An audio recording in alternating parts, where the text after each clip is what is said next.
Alors, camarades peuple d'Afrique, peuple de Côte d'Ivoire, citoyens du monde, mes chers frères et sœurs, peuple de l'Iptako Groupe, soyez salués en vos rangs, grades et qualités.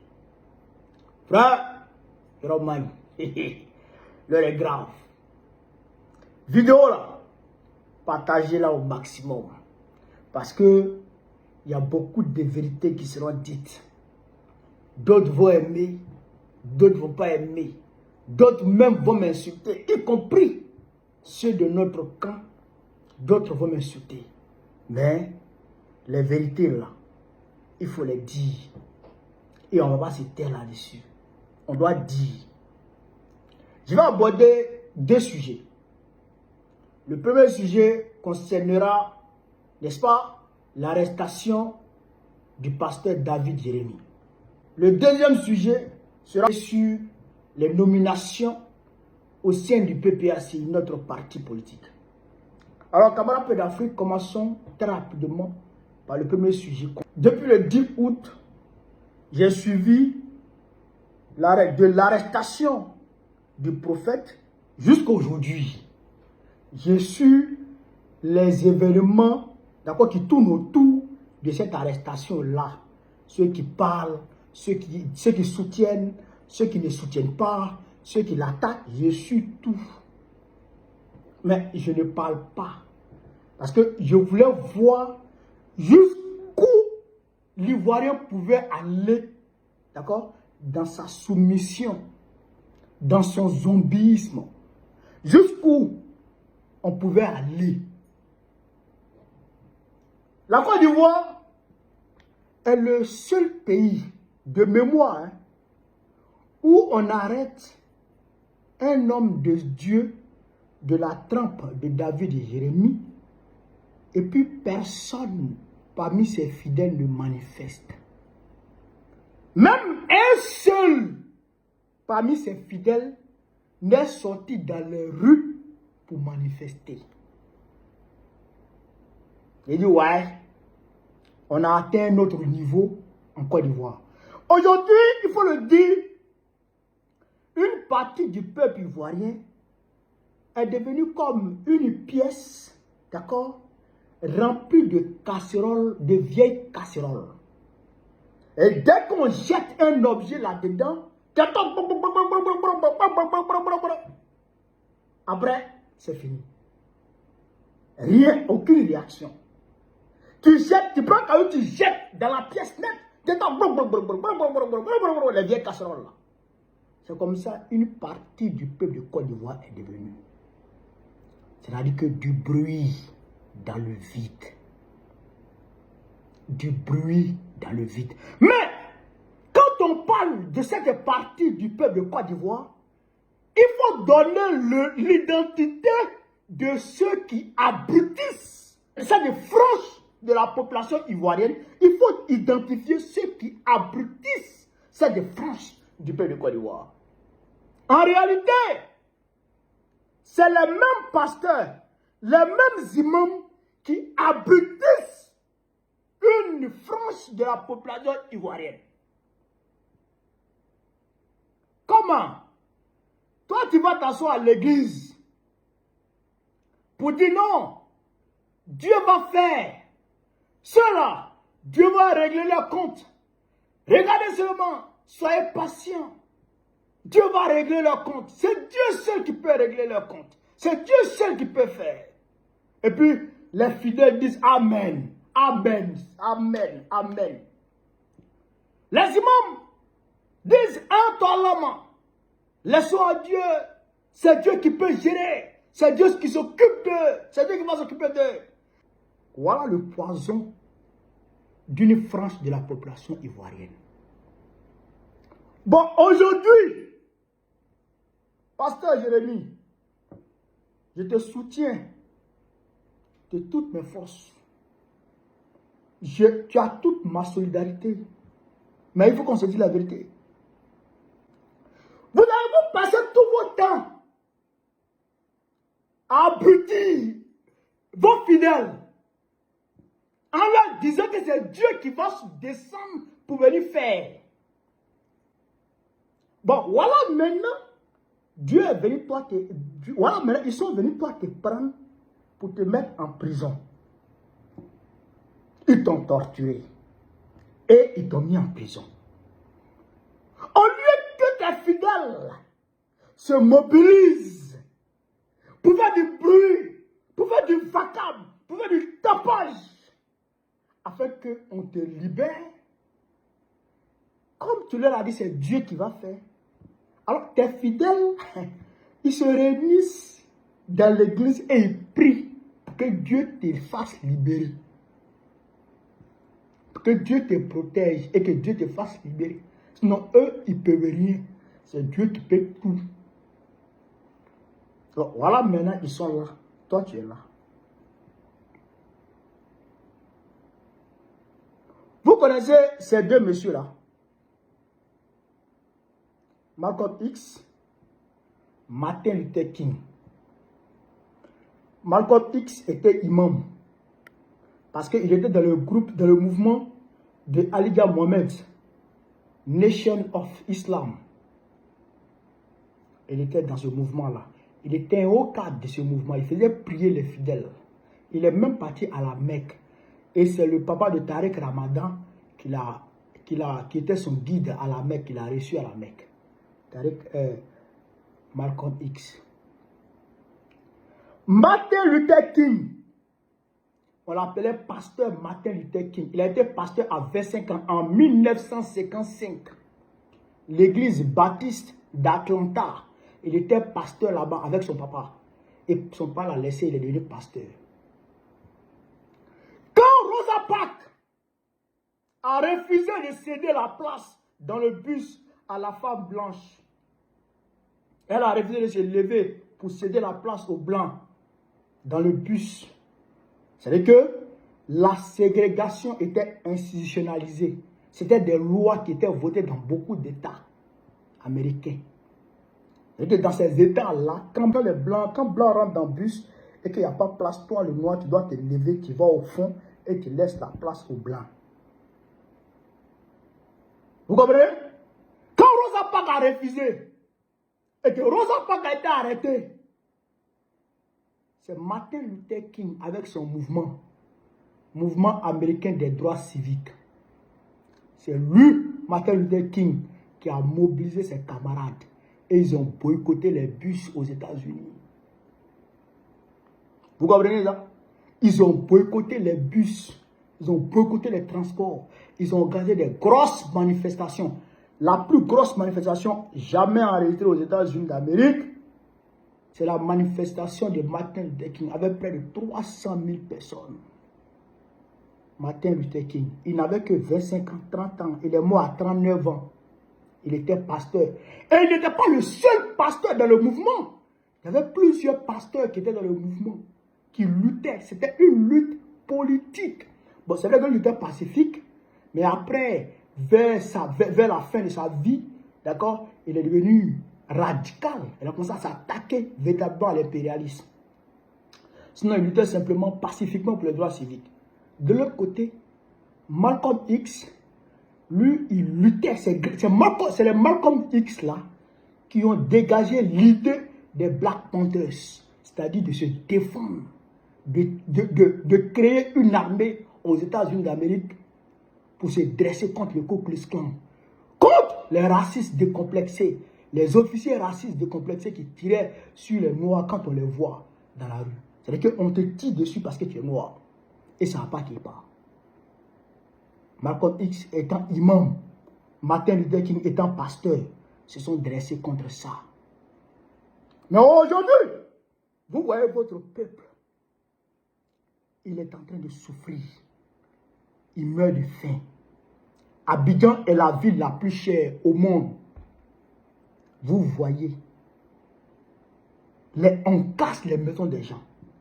Vous les imams, vous dites qu'il faut laisser à Dieu. Vous les pasteurs, vous dites qu'il faut laisser à Dieu, c'est Dieu qui va s'occuper de ça. Vous là, vous êtes plus instruits que Martin Luther King ne l'a été. Vous êtes plus instruits que Malcolm X ne l'a été. Vous êtes plus instruits que Marcus Garvey ne l'a été. Celui-là même qui se faisait appeler de Black Moses, le Moïse noir. Marcus Garvey, qui se faisait appeler le Moïse noir, qui se disait qu'il avait assigné comme mission de ramener tous les afro-descendants, d'accord, en Afrique noire, sur le continent. Vous êtes plus instruits que ces gens-là? Hein? Pour Marcus Garvey, Dieu est noir, Jésus est noir et Satan est blanc.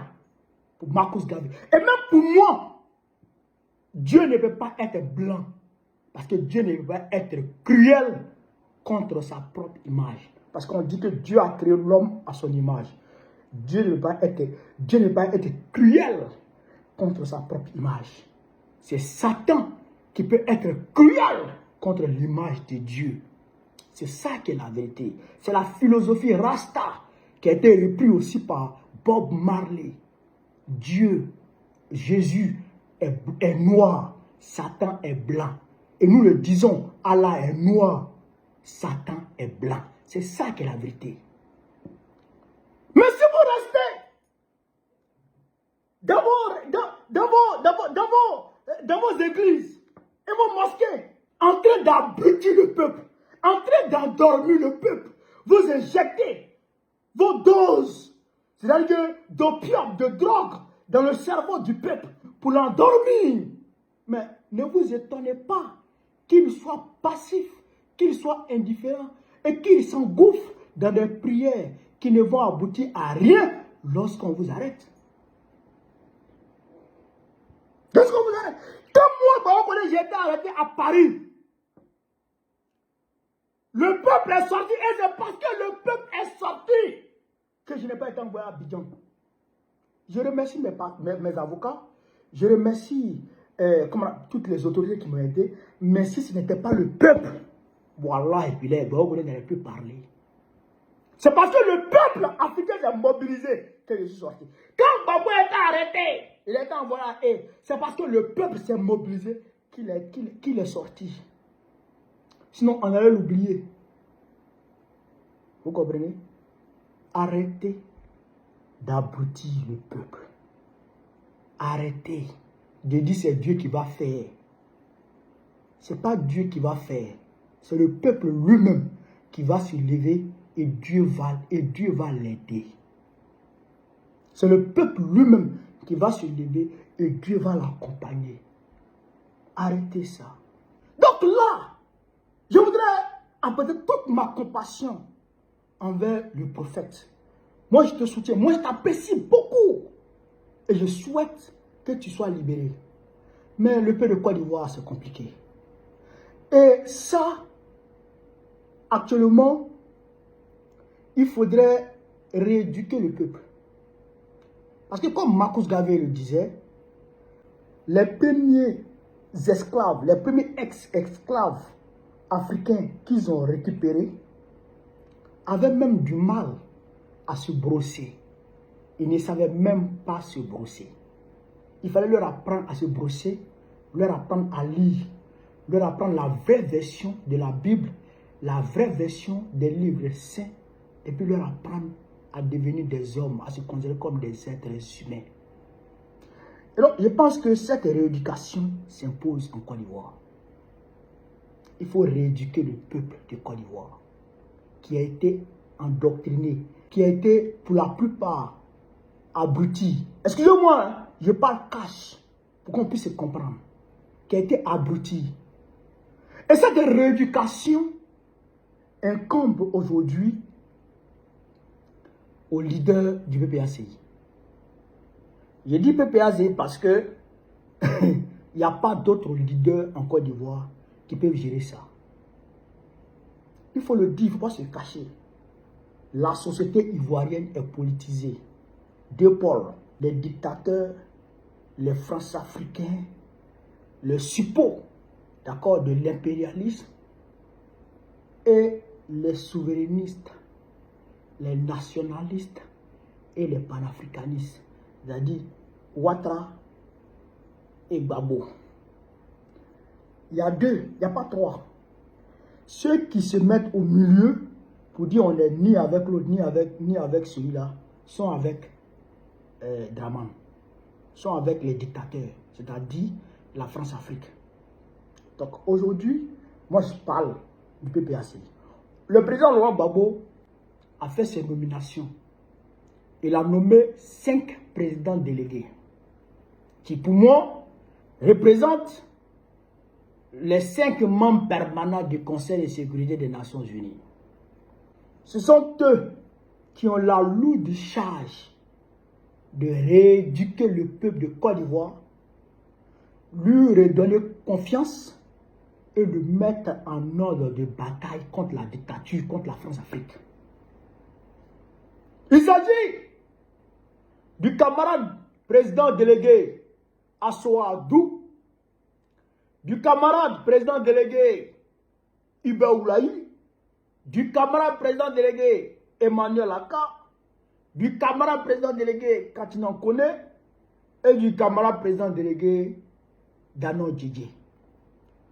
Ce sont eux qui sont chargés, d'accord, de redonner de l'espoir au peuple de Côte d'Ivoire, de mettre le peuple de Côte d'Ivoire en ordre de bataille pour qu'il puisse se battre, pour qu'il puisse redevenir un peuple, c'est-à-dire que digne de ce nom, qui ne reste pas dans sa posture de masse zombifiée. Ça, c'est une réalité. Donc, c'est à eux de faire le travail. Le président Laurent Gbagbo, là, il a lutté. Il a fait ce qu'il avait à faire. Aujourd'hui, que tu le veuilles ou non, Gbagbo, là, c'est un leader incontesté et incontestable. Gbagbo, c'est un monument, une icône. Tout le monde dit, partout à travers le monde entier, Gbagbo est un panafricaniste, un nationaliste fait. Gbagbo, il n'a pas acquis ce statut-là étant cantonné sous des toits, étant couché dans les bureaux climatisés du siège du parti. Non. Gbagbo, il a fait l'exil. Gbagbo, il a fait la prison. Gbagbo, il a frôlé la mort étant sur le terrain. Gbagbo, il a initié des manifestations. Il a lancé des mots d'ordre. Et il est allé sur le terrain avec ses camarades, avec la jeunesse, avec le peuple de Côte d'Ivoire. Il a porté le peuple de Côte d'Ivoire sur le dos face au grand Houphouët-Boigny. Face au grand Houphouët-Boigny. Et ce n'était pas parce qu'il voulait que son nom soit inscrit sur la liste électorale, ou ceci ou cela, ou bien il voulait être forcément candidat. Non. Gbagbo s'est battu très souvent pour la justice sociale. Le 18 février 1992, Laurent Gbagbo a failli être tué. Pas parce qu'il luttait pour qu'on organise des élections. Non. Parce qu'il luttait pour que justice soit faite pour les étudiants qui ont été, c'est-à-dire que violentés, qui avaient été maltraités, qui avaient été tabassés. D'autres même avaient été tués par l'armée de feu, le président Houphouët-Boigny. Gbagbo s'est levé pour ça. Donc aujourd'hui, nous on vous regarde, vous les 5, nous on vous regarde. Et nous sommes à votre entière disposition. Parce que même si Gbagbo nomme aujourd'hui le père Daloa comme président exécutif du PPACI, nous là, en tant que militants disciplinés, on va se mettre à la disposition du père Daloa. Parce que c'est Gbagbo que nous regardons. Quand il parle, on l'exécute. Donc nous là, nous sommes à votre entière disposition. Ce que Gbagbo a fait, et puis tout le monde l'a aimé. Faites ça, on va vous aimer. Faites ça, on va vous suivre. Et le peuple va vous applaudir. Mais si vous restez dans le siège du PPACI, en train de faire des tribunes, tribune 1, tribune 100, je ne sais même plus on est à quel numéro de tribune. Si vous devenez des cadres de tribunal, au lieu d'être des cadres combattants, on va vous dire la vérité. On va vous dire la vérité. Ça, il n'y a même pas d'état d'âme. On va vous dire la vérité. Donc, il faut mener le combat. Il faut mener le combat. Aujourd'hui, là, il faut le dire clairement. Les politiques de dénonciation, communiqué, PPAC dit, déclaration, PPAC condamne, déclaration, ça là, vous savez que ça là, ça ne marche pas.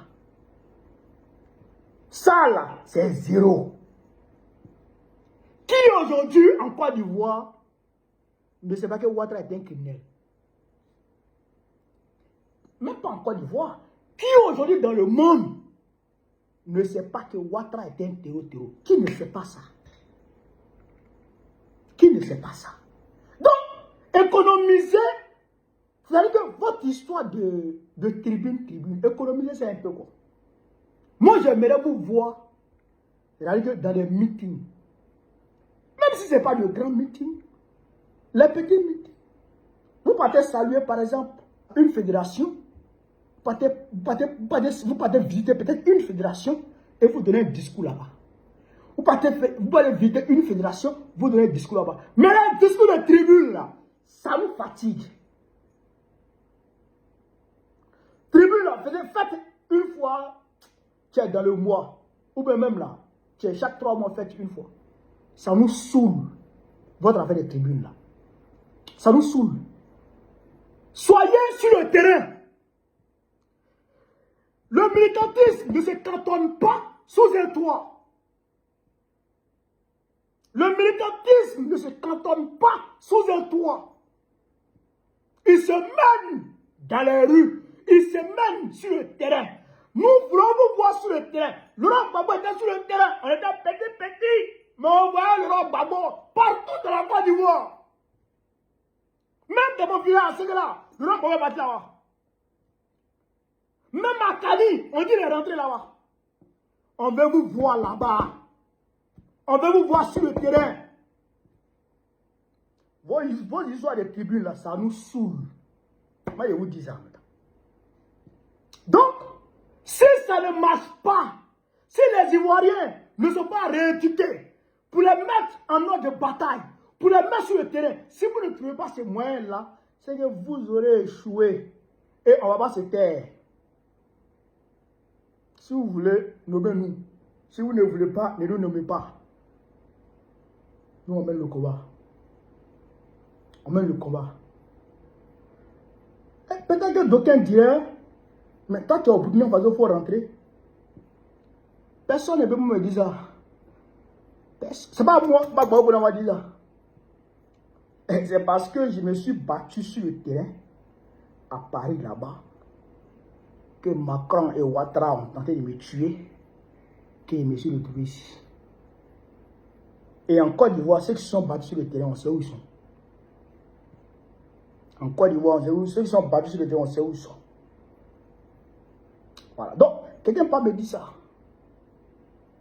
Donc, il faut prendre le leadership. Parce que si on s'amuse et qu'on ne mène pas le combat pour le peuple de Côte d'Ivoire,